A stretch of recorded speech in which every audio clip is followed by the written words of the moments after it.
اعوذ باللہ من الشیطان الرجیم بسم اللہ الرحمن الرحیم۔ دوستو، آپ نے عربی لوگوں کی ذہانت، سخاوت اور بہادری کے قصے تو بہت سنے ہوں گے، اور یقیناً یہ قصہ سن کر آپ کا دل چاہتا ہوگا کہ کاش ہمارے بچے بھی ان کی طرح ذہین، سخی اور بہادر ہوں۔ لیکن کیا کبھی آپ نے سوچا ہے کہ عربی لوگ اپنے بچوں کی پرورش کس طرح کرتے ہیں؟ وہ کیسے اپنے بچوں کو ان عظیم صفات کا مالک بناتے ہیں؟ تو دوستو، ان تمام سوالات کے جوابات آج کی اس ویڈیو میں ہم آپ کو دیں گے، تو ویڈیو کے آخر تک آپ ہمارے ساتھ رہیے گا۔ دوستو، یہ واقعہ ایک پاکستانی لڑکی کی کارگزاری کا ہے۔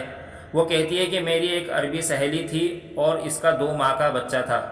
وہ پیمپر تبدیل کروانے واش روم گئی، مدد کے لیے میں بھی ساتھ ہو لی۔ بچے کو دلانے کے بعد انہوں نے اسے مکمل وضو کروایا۔ میرے لیے یہ ایک نیا عمل تھا۔ وضو عموماً بڑے ہی کرتے ہیں، اتنے چھوٹے بچوں کو وضو کرانے کا تصور نہیں۔ اس کے بہت سے کام الگ سے تھے۔ 2 سالہ بچی کو کھانا کھلانے لگی، ہر نوالا منہ میں ڈال کر کہتی الحمدللہ۔ بچی بھی توتلی زبان میں دہراتی، تب دوسرا نوالا کھلاتی۔ وہ مکمل یکسوئی سے بچوں میں مگن تھی۔ اسی یکسوئی سے میں ان ماں بچوں کا مشاہدہ کیے جا رہی تھی۔ وہ یمن کی رہنے والی تھی، کالج میں ساتھ ہی عربی پڑھاتی تھیں۔ یہی دوستی ہو گئی۔ خلوص و محبت کے ساتھ اس دوستی کی وجہ عربی زبان تھی۔ انہیں ٹوٹی پھوٹی اردو اور انگریزی آتی تھی۔ دیار غیر میں ہم زبان کا مل جانا ایک نعمت ہوتی ہے۔ وہ جیسے ہم زبان کی ترسی ہوئی تھی۔ کچھ ہی دنوں بعد میری دعوت پر گھر چلی آئی۔ ان کا ہر انداز الگ سا تھا اور میں سیکھنے کی شائق۔ بچوں پر خاص توجہ سے عرب ماؤں کی فضیلت سمجھ میں آئی کہ وہ بچوں کا بہت خاص خیال رکھنے والی ہوتی ہیں۔ بچوں سے فارغ ہو کر عفواً معذرت کہتے ہوئے میری طرف متوجہ ہوئیں۔ مشکل سے روکے ہوئے سوالات میں سے پہلا سوال پوچھا، آپ اتنے چھوٹے بچے کو وضو کیوں کرواتی ہیں؟ ان کا جواب سوچ کی نئی جہت دینے والا تھا۔ کہنے لگی، بچہ سب کچھ اس عمر میں سیکھتا ہے، اپنی شخصیت کی بنیادیں رکھتا ہے۔ اس عمر میں دیے جانے والا ہر تصور پختگی کے ساتھ بچے کی شخصیت میں پیوست ہو جاتا ہے۔ پہلی وجہ یہ کہ پاکیزگی اس کی بنیادوں میں ڈالنا چاہتی ہوں، اس لیے اسے پہلے دن سے وضو کی عادت ڈالی ہے۔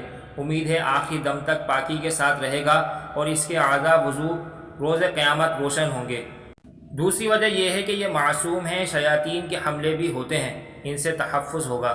جب دوسرا سوال کیا، کھانے کے دوران ایک مرتبہ تو اللہ کا شکر ادا کرنا سمجھ آتا ہے، یہ ہر نوالے پر بات سمجھ نہیں آئی۔ وہ مسکرائیں اور سمجھاتے ہوئے کہا، میری پیاری سہیلی، وہ رب جس نے ہمیں خاص طور پر بنایا، تمام مخلوق کو ہماری خدمت میں لگایا، ہم تو شکر ادا کر ہی نہیں سکتے۔ یہ نوالا جو ہم منہ میں ڈالتے ہیں، کتنے مراحل سے گزر کر ہمارے ہاتھوں میں دیا جاتا ہے، اس کا شکر تو ہر سانس کے ساتھ واجب ہے۔ شکر کا احساس بچوں کی گھٹی میں ڈالنے کی کوشش کر رہی ہوں۔ اس نے اللہ کی دی نعمتوں کا ایسا تذکرہ کیا کہ سر شرم سے جھک گیا۔ ہم ایک شکایتی ماحول میں پلنے والے لوگ ہیں، آپس میں ایک دوسرے سے ناتواں رہتے ہی ہیں، رب سے بھی شکوے شکایتوں ہی کا تعلق ہے۔ اولین تعلق شکر گزاری کا ہو، یہ ان سے سیکھا۔ ان کے سامنے بیٹھی زندگی کے کئی سبق لیتے وقت کا پتہ ہی نہ چلا۔ مزید اسلامی اور معلوماتی ویڈیوز کے لیے ہمارے چینل کو سبسکرائب کریں۔ شکریہ۔